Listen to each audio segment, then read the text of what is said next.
दोस्तों, अगर आपके पास एक पार्टनरशिप फर्म है, चाहे वो रजिस्टर्ड है या नहीं, या आपने एक एलएलपी बना रखी है, तो अब आपकी इनकम पर 10% का टैक्स देना पड़ेगा, जो कुछ भी आप उससे विड्रॉ करोगे। तो बजट 2024 की सबसे बड़ी अपडेट मेरे यूट्यूब चैनल एक्सपर्ट सचिन पर। दो वीडियो बनाई है मैंने, दो चेंजेस आए हैं पार्टनरशिप फर्म और एलएलपी में। ये रही पूरी वीडियो पहली, जिसके अंदर मैंने 3 साल का डाटा कैलकुलेशन समेत दिखाया है। तो वीडियो को आखिर से जरूर देखिएगा, क्योंकि अब आप पे टैक्स का रेट 10% कर दिया गया है सरकार ने बजट 24 में, एलएलपी और पार्टनरशिप फर्म। क्या प्रोविजन है? अगर आपने डिफॉल्ट कर दिया 10% पे करने में, तो क्या होगा वो भी बताऊंगा।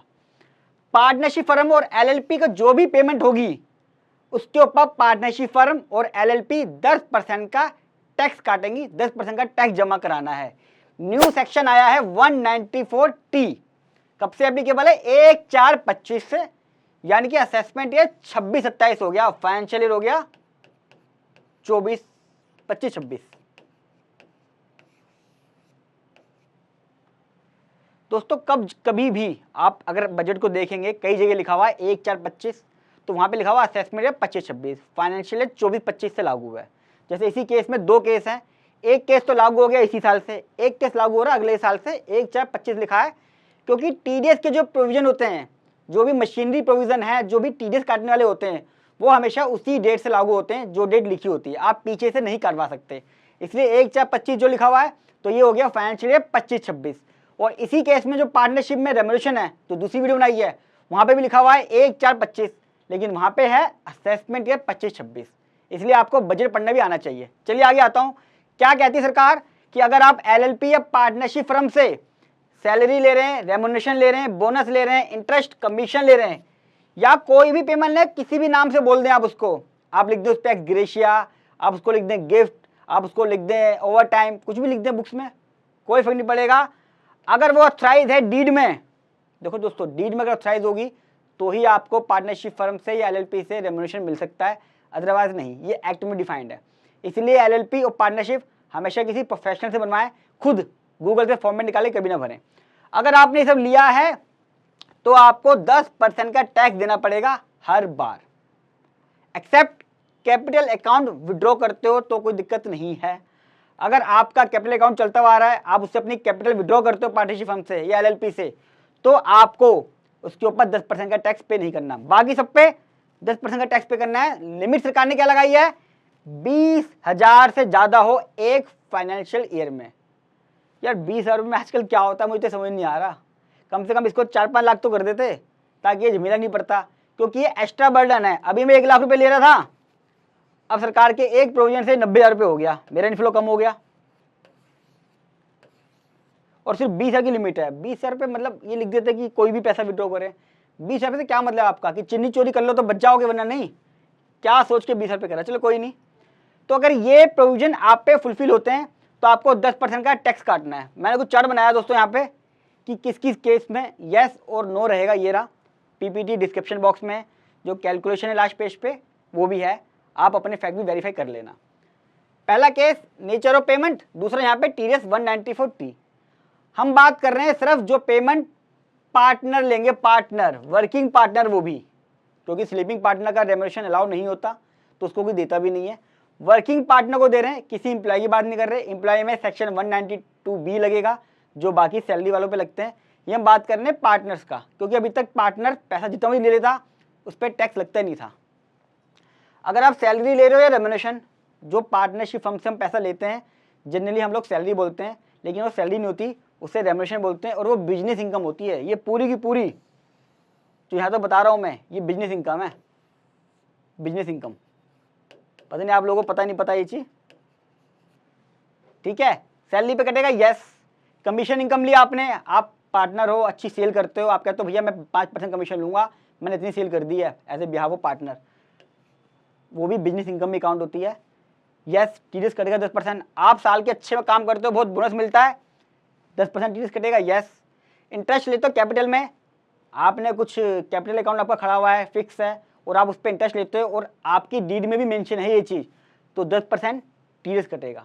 आपने कोई पार्टनरशिप हमको लोन दिया हुआ है और वो आर्टिकल के अंदर है, मतलब आपकी डीड में लिखा हुआ है और आप उस पर इंटरेस्ट लेते हो, उसके ऊपर भी 194T में कटेगा। Yes yes.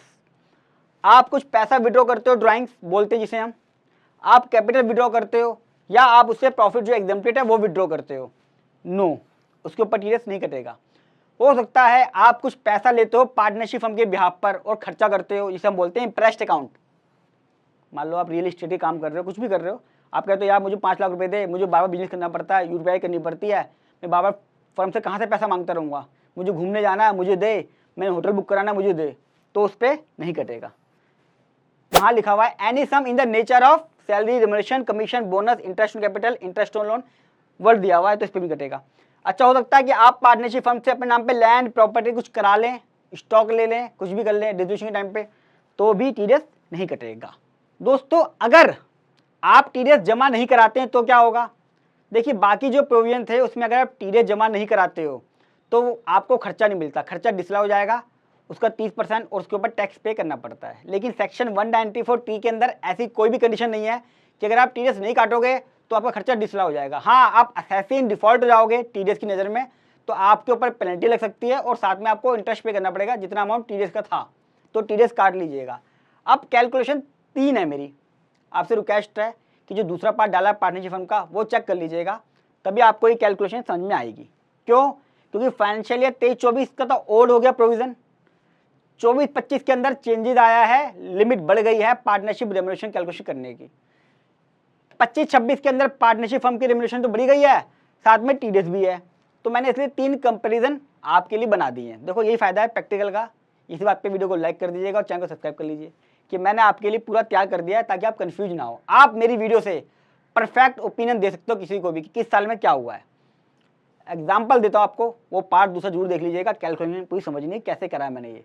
किसी पार्टनरशिप फर्म में 1 लाख का प्रॉफिट आया और जो पार्टनर थे या एलएलपी में डेफिनेटली पार्टनर बोलते हैं हम, एलएलपी के अंदर 9-9 लाख रुपए तीनों ने लिए, तीनों मतलब कोई भी हो सकता है, 1 लोग भी 2 लोग भी, तो 1 लाख में 9 लाख जुड़ जाता है तो हमारा बुक प्रॉफिट निकलता है। दोस्तों ये पार्टनरशिप फर्म और एलएलपी का कैलकुलेशन का तरीका यही है कि पहले आपको बुक प्रॉफिट निकालना पड़ता है, जो आपका प्रॉफिट आया उसमें से जो आपने खर्चा बुक करा पार्टनर के नाम का वो ऐड कर लीजिए, 10-10 लाख तीनों केस में आ गया।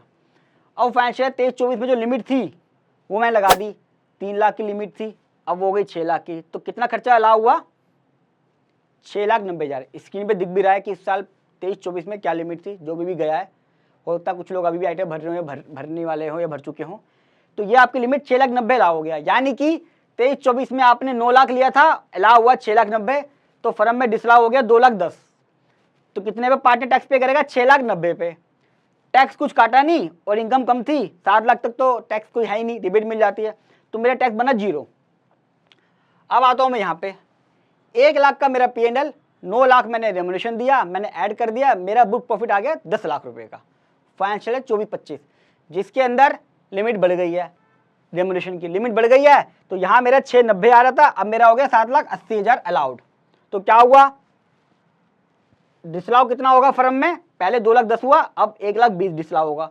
डिसलाउ का मतलब क्या होता है भाई, कायदे से तो 9 लाख रुपए आपने लिया, लेकिन इनकम टैक्स में लिमिट है कि आप 7,80,000 ले सकते हो, तो 1,20,000 इसमें ऐड हो जाएगा। तो यहाँ पे 7,80,000 का टैक्स पे कौन करेगा, पार्टनर। कितना टैक्स बना उस पर, 28,000 का, तो ये 28,000 का टैक्स पे कर देगा, लेकिन टीडीएस 0 है तो 28,000 पे करेगा ना, टीडीएस तो कटा नहीं फाइनेंशियल ईयर 24-25 की वजह से। अब 25-26 में क्या होगा, सेम रहेगी कैलकुलेशन दोस्तों, क्योंकि रेम्युनरेशन इंक्रीज हो गया है, जो 24-25 से एप्लीकेबल है तो 25-26 में भी लगेगा। यहाँ पे टैक्स निकला 7,80,000, सॉरी इनकम निकली 7,80,000, 1,20,000 डिसलाउ हो गया। सेम इस केस में 7,80,000 पे वो पार्टनर टैक्स पे करेगा, 28,000 का टैक्स बना, यहाँ पर उसका 90,000 रुपये का टीडीएस कटा हुआ है, 9 लाख पे 10% 90,000 रुपये हो गया, तो क्या होगा, अब उसको 62,000 रुपये का रिफंड डिपार्टमेंट से मिलेगा। यहाँ पे सरकार को फायदा हो गया, सरकार के पास जो पैसा 28,000 रुपये 31 मार्च में आना था या आईटीआई भरते वक्त आना था, अब सरकार को एडवांस में 90,000 रुपये मिल गए। अब आईटीआई फाइल करो, रिफंड लो 62,000 रुपये का, तो आपका क्या हुआ, इनफ्लो कम हो गया। अब आप जो प्लानिंग करते थे ना वो नहीं हो पाएगी। ये चार्ट है, ये मैंने एक्सेल डिस्क्रिप्शन बॉक्स में दे दिया है दोस्तों। अब यहाँ पे एक इंपॉर्टेंट पॉइंट जो बताने वाला हूँ वो बहुत जरूरी समझना है। अब आप इसकी प्लानिंग कैसे करोगे, आप कैसे पता करोगे, जब मैं पार्टनरशिप फर्म से कुछ पैसा लेता हूँ तो वो मेरा कैपिटल अकाउंट है या रेम्युनरेशन है। तो दोस्तों ध्यान रखना है, जब पैसा आप निकालते हो तो जनरली हम उसे कैपिटल अकाउंट ही बोलते हैं, हम कभी भी उसे रेम्युनरेशन नहीं बोलते। क्यों नहीं बोलते? क्योंकि मेरा रेम्युनरेशन की जो कैलकुलेशन है वो आपके बुक प्रॉफिट पर डिपेंड है। जब तक बुक प्रॉफिट नहीं आएगा, बुक प्रॉफिट, तब तक आप रेम्युनरेशन कैसे कैलकुलेट करोगे? तो मेरी जो ओपिनियन है पर्सनल, आप जो 31 मार्च को बुक करोगे रेम्युनरेशन, जब आपका बुक प्रॉफिट फाइनल हो जाएगा, 31 मार्च में जो एंट्री मारोगे उसी के ऊपर, मेनली मैं बात कर रहा हूँ रेम्युनरेशन की। हो सकता है इंटरेस्ट आप लोन के ऊपर या कैपिटल पे हर महीने ले रहे हो तो आप टीडीएस काट लेना। मेन दिक्कत आएगी सैलरी और रेम्युनरेशन पे, वो हमेशा हम 31 मार्च को बुक करते हैं। तो आप 31 मार्च को एंट्री मारोगे, 31 मार्च को टीडीएस काटोगे और 31 मार्च का टीडीएस अगले महीने जमा कराओगे, जो भी ड्यू डेट टीडीएस की होती है। तो यही आपको अपनी अकाउंटिंग प्रिंसिपल रखना होगा, क्योंकि हम हर महीने जो पैसा निकालेंगे हम ये डिसाइड नहीं कर सकते कि मेरी कैपिटल है या रेम्युनरेशन। तो आप उसे कैपिटल दिखाइए, जब बुक प्रॉफिट फाइनल हो जाए, जब आपको पता चल जाए कि मुझे इतना रेम्युनरेशन बुक करना है प्लानिंग के हिसाब से, जैसे इस केस में 690 था तो आप 690 ही बुक करिए, या इस केस में 780 हो गया अब तो, क्योंकि इस साल का लगेगा 780 बुक करेंगे और 780 पे ही 78,000 रुपये का टीडीएस बुक करना, बाकी आपका रिफंड आ जाएगा, ताकि आप प्रॉपर प्लानिंग कर सकें। दोस्तों वीडियो कैसी लगी कमेंट बॉक्स में जरूर बताइएगा। आपकी कोई कैलकुलेशन हो आप चाहते हैं मेरे से, वो भी डिस्क्रिप्शन बॉक्स में लिख दीजिएगा, मैं आपको कैलकुलेशन करके दे दूंगा। तो दोस्तों बहुत ही इंपॉर्टेंट वीडियो है ये, मैंने प्रैक्टिकल बताया है, इसके अंदर 2 पार्ट बनाए हैं एलएलपी पार्टनरशिप फर्म के। तो जितना हो सके इसे व्हाट्सअप, फेसबुक सब जगह शेयर करें। नए नए प्रोविज़न है, 3 साल का हमें ध्यान रखना है, जो कि बहुत इंपॉर्टेंट है। तो जितना हो सके सब जगह अपने स्टाफ को फेसबुक, व्हाट्सअप शेयर करें, ताकि लोगों को नॉलेज मिल जाए। और फर्स्ट टाइम आ रहे हैं तो मेरे चैनल को सब्सक्राइब कर लें। इंडिया का इकलौता प्रैक्टिकल चैनल है जहाँ पे मैं आपको सिर्फ प्रैक्टिकल बातें बताता हूँ। मिलूंगा अगली वीडियो में, तब तक के लिए नमस्कार।